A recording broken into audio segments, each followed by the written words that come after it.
காங்கிரஸோடைய 5 எம்எல்ஏக்களுடன், communist தோழர்களுடன், விசிக தோழர்களுடன், IUML தோழர்களுடன் ஆட்சி அமைக்கிறதுக்கு கடைசி நாள் வரைக்கும் போராடினோம். ஆனால் ஏன் அதிமுகவுடைய திரு இபிஎஸ் பழனிசாமி நாங்கள் ஆதரவு கேட்கவில்லை? It's a political strategy.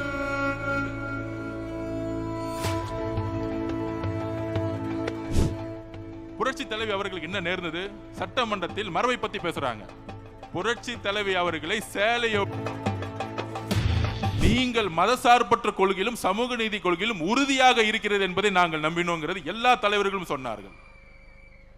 அப்ப எங்களுடைய தலைவர் தமிழக வெற்றி கழகம் எம்எல்ஏக்கள் தேவைப்பட்டாலும் காங்கிரஸோடைய 5 எம்எல்ஏக்களுடன், கம்யூனிஸ்ட் தோழர்களுடன், விசிக தோழர்களுடன், ஐயுஎம்எல் தோழர்களுடன் ஆட்சி அமைக்கிறதுக்கு கடைசி நாள் வரைக்கும் போராடினோம்.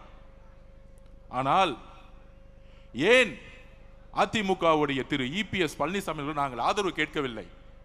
It's a political strategy. என்ன பொலிட்டிக்கல் ஸ்ட்ராட்டஜி அது? தேர்தலுடைய ரிசல்ட் வந்துட்டு இருக்க நேரத்தில் ஒரு 7-8 மணிக்கெல்லாம் தகவல் வந்து 108 110 நிற்கிறோம். சரியாக நைட்டு 10 மணிலிருந்து திரு மு.க. ஸ்டாலின் அவர்களும் திரு உதயநிதி அவர்களும் அதிமுகவுடைய இபிஎஸ் பழனிசாமி அவர்களும் அவருடைய மகன் மிதுன் அவர்களும் பாஷ்யம் கன்ஸ்ட்ரக்ஷன் கம்பெனியுடைய ஓனர் அவர்களும்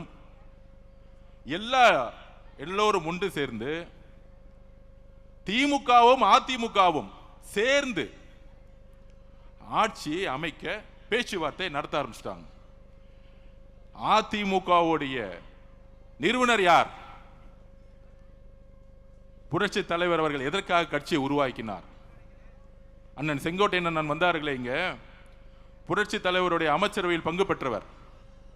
அதுக்கப்புறம் புரட்சி தலைவி அம்மா அவர்கள் அதிமுகவை வழிநடத்திய பொழுது எதற்காக என்ன சொல்லி வழிநடத்தினார்கள்? இந்த திமுக தீய சக்தி குடும்பம் ஊழலுக்காக உருவாக்கப்பட்டது. இந்த தீய சக்தி எதற்கு அதிமுகவை உருவாக்கியது புரட்சி தலைவர் எம்ஜிஆர் அவர்கள். அதை வழிநடத்தியவர்கள் புரட்சி தலைவி அம்மா அவர்கள். புரட்சி தலைவர் அவர்களுக்கு என்ன நேர்ந்தது? புரட்சி தலைவி அவர்களுக்கு என்ன நேர்ந்தது? சட்டமன்றத்தில் மரபை பத்தி பேசுறாங்க. புரட்சி தலைவி அவர்களை சேலையோ திமுக ஜெயிச்சு முடிச்ச உடனே அங்க ஒரு குடும்ப கட்சி, இப்பொழுது இபிஎஸ் அவர்களும் தன்னுடைய மகனும் மட்டும்தான் கட்சி நடத்திட்டு இருக்காங்க, வேற யாரும் இல்லை. இப்ப இன்றைக்கு 2 சகோதரர்கள் விஜயபாஸ்கர் சேர்ந்த பிறகு 60% அதிமுக இணைந்து விட்டது. 30% தான் இருக்கு, இன்னும் 30% தான் இருக்கு.